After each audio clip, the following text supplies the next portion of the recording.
kailangan depensahan. El Gatodano.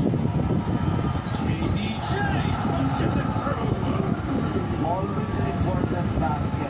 We all understand depensa ng Elasto Painters. Another stop by the Elasto Painters. It's a 3-on-1. Local off the glass. Raiders shine us back with it too. Kinko Belga with the Waving Lametti to the corner. They can tie or reclaim the lead. Belga ties it up at 38. making a 40-2 run for the Elasto Painters. So why is it so important for them to knock down shots from the outside or even run? Rewarded by Dionisio. Here comes a Cueva right down the middle. The beast all the way. Gets the basket.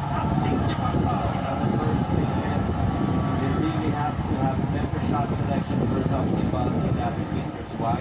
Because they are pouring the Sterling players whoever want to guard has the ball, you have to gauge him, make it difficult for him to score. That was again a good shot by the Elasto Painters. On the other side, a quick up-tempo kind of basketball that we're seeing Magnolia play. And they are very successful scoring. For this Governor's Cup, who will advance? Who will take a break? Flop.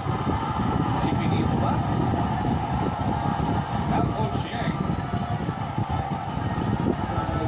Yan, pero tingnan naman natin, wala naman talagang contact, bumagsak pa ito si Catherine at Cueva.